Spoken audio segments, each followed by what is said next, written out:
What is going on in the world right now? Everything seems to have been derailed in multiple regions of the globe, in Latin America, Europe, and Asia. Several cities have been consumed by chaos in view of several uprisings of great magnitudes. 3 cities in particular, Quito, Barcelona, and Santiago, have been or is currently a battleground between protesters and police forces. While a part of Catalonia is attempting to separate itself from Spain and Madrid, it is still trying to preserve the territorial integrity of the kingdom. Mass protests in Barcelona has caused millions of euros in damages and left several injured as the confrontations escalate. Less than a week ago, on the other side of the Atlantic in Ecuador, mass protests occurred as well, due to the elimination of the gasoline subsidy. Clashes between thousands of indigenous protesters and the army took place in the capital, Quito, while the government, mayor, and parliament all fled to Guayaquil. Groups of infiltrators and vandals destroyed many parts of the city, including its historic center, leaving millions of dollars in destruction, as well as many deaths, due to the actions of the military forces and the Ecuadorian police. The government had to yield in order to avoid further escalation. The situation that took place in Ecuador seemed like a deja vu of what is currently happening in Chile as well.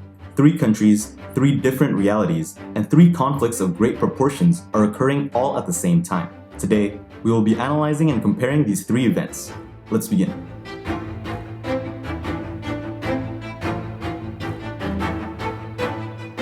Chile, the oasis of Latin America, and arguably the most developed country in the region. It is the only Latin American country that doesn't require a visa in order to go to the United States. There is currently an episode of violence never before seen in the country. Why? The increase in subway tickets that now cost about 830 Chilean pesos, or about $1.17. However, as it happened in Ecuador, this increase in price was a straw that broke the camel's back. Chile now has one of the most expensive subway tickets in all of Latin America. But let's also take into account that Chile has the highest salary in the continent, with about $422 a month, which in reference to more developed countries is still just a drop in the bucket. Less than 80% of the population earn more than 750,000 pesos per month, which would be the equivalent of around $1,000. For someone that earns minimum wage, getting to work every day would already represent 13% of their salary if they were to make about 50 trips a month.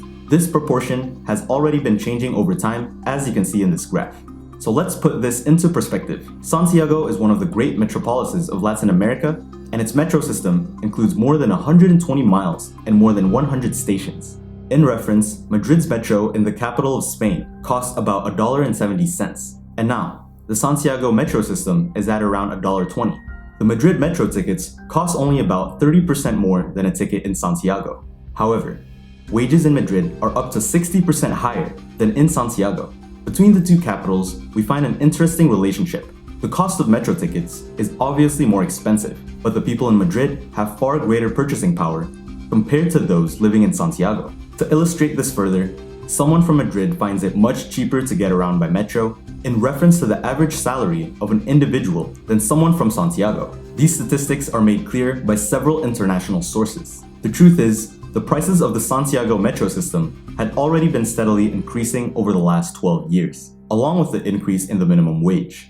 For a while, the income ratio with respect to the cost of a subway ticket had remained constant, but by around 2011 and 2012, the increase in subway tickets increased at a higher rate than the minimum wage.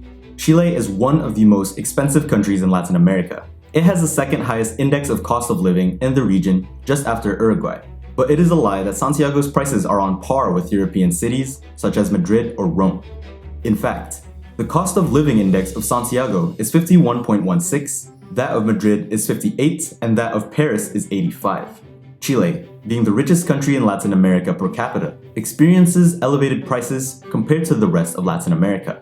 Even with this relative wealth, according to the Gini coefficient, Chile places within the top 10 most unequal countries in the world. Many economists, however, disagree with the coefficient. This coefficient improves when an entire population becomes richer at the same time, as is the case with Sweden, or when the entire population becomes poorer, such as Venezuela, now the poorest country of the Americas after Haiti, with a GDP per capita of barely $2,000.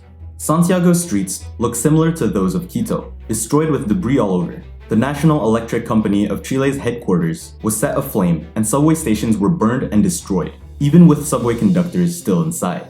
I believe that in a democracy, violence is never the answer.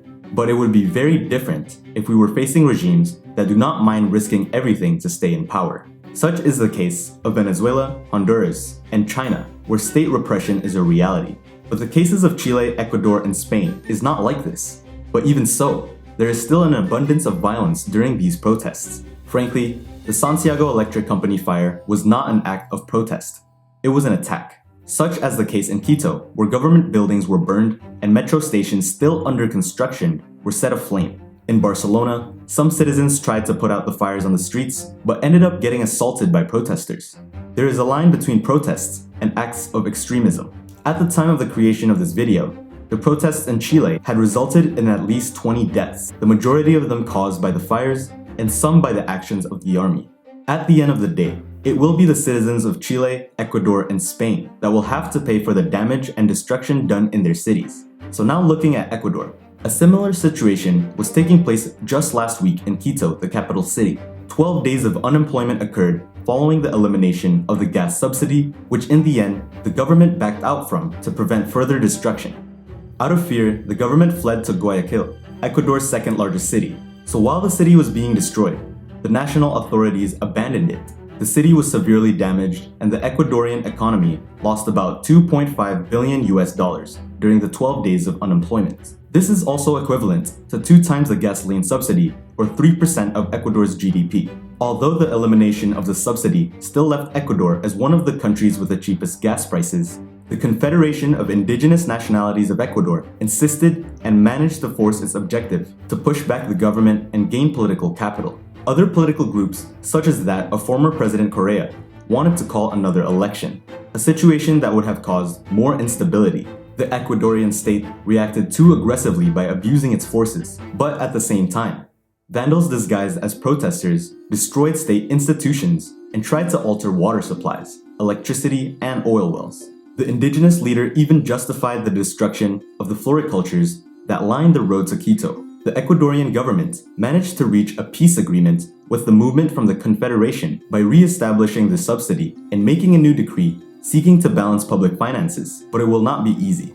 For now, the government does not have many options as it is already backed into a corner. Everything is now focused on the 2021 election, and surely the right will run a campaign, and as a political opponent, and one that capitalized on the protests, the Confederation of Indigenous Nationalities leader Jaime Vargas will also run for president. Meanwhile, an unprecedented purge is also being conducted by the government of political actors who oppose the actions of the government, such as the prefect of Pichincha and the former mayor of Duran. These recent protests have left the entire historic center destroyed, and even the National Assembly was affected. Many government buildings were even burned and destroyed. Currently, Chile's capital is mirroring the events that happened in Ecuador, but to an even greater magnitude. So now let's talk about Spain. Barcelona almost seems like a war zone. Catalonia and Spain never saw riots of this magnitude since the Franco era. Burned cars, destroyed streets, looted businesses, and burning buildings. This is one of the iconic cosmopolitan cities of the world, and it seems to have fallen under anarchy. The ruling of the Supreme Court of Spain had sentenced Catalan leaders to 9 to 11 years for rebellion, and this is what had incited these protests. Independentists took to the streets, where demonstrations quickly turned violent, with individuals taking advantage of the situation, which resulted in several injured protesters and the police of Catalonia. Catalonia has reached a turning point in Spain's history. The administration of the acting president, Pedro Sanchez, must make a decision regarding the issue in Catalonia. It is clear that the situation has become unsustainable, and the argument of the illegality of the separation of Catalonia from Spain does not serve to contain the protesters.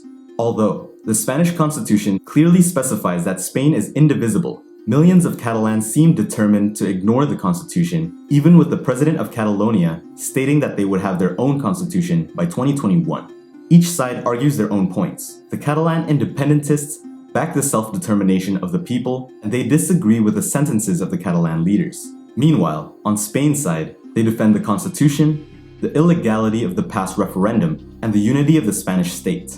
Could a Catalan government run by Pedro Sanchez really secede and break from the Spanish constitution? Why not think of a better constitution reform, where all Spaniards will vote on the separation of Catalonia? Well, this proposal could probably never see the light of day, and the majority of Spaniards will vote against it. So could a federal state be a solution? The answer is complicated. Spain is currently not a federal state, nor is it a unitary state such as France, for example. It is a mixture of ambitions, and it is what we call a regional state, with each autonomous community having certain powers and capabilities, but they are all still subrogated to Madrid.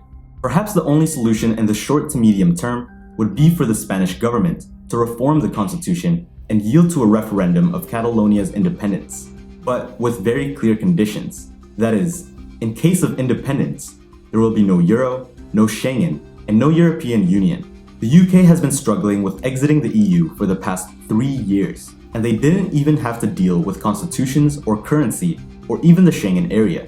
So could you imagine what it would be like for Catalonia to separate itself from the currency, the territorial union, and create new laws to replace the constitution? Wanting to leave Spain, but also wanting to remain in the EU, seems almost a bit illogical. It's almost like wanting your apartment to no longer belong to the landlord, but still using their water and electricity. Even so, what is clear is that millions of Catalans are strongly against the Supreme Court's judgment, and it is becoming harder and harder to differentiate the vandals from the actual protesters. So what will happen now? The truth is, we can't really tell. Barcelona and Catalonia, as a whole, has not experienced this in decades. Violence may continue to increase to the point where the government of Spain has to contain the autonomous government. Or if it escalates any further, the king himself will have to send the army to control the situation. The massive protests that took place in Quito and the ones currently taking place in Barcelona and Santiago show that people are tired of the political class. All social protests are valid, and evidently, many believe that the political class no longer listens to them, and that violence and destruction is the only way to get the message across. However, in democratic countries, I believe there should always be ways to proceed without resorting to violence. But obviously that's not always the case in certain authoritarian regimes such as Venezuela, Russia, Turkey, North Korea, and many more around the world. Because in those nations, authority seems to be the bigger priority than the well-being of the people. It is a complicated issue which requires complicated solutions. Solutions that will require many debates and result in a lot of controversy. So what do you think? Do you support the acts that took place in Barcelona, Santiago, or Quito? What do you think is the proper way to respond to social injustice? Let us know your thoughts in the comments below, and don't forget to like and subscribe for more content like this every single week. See you next time.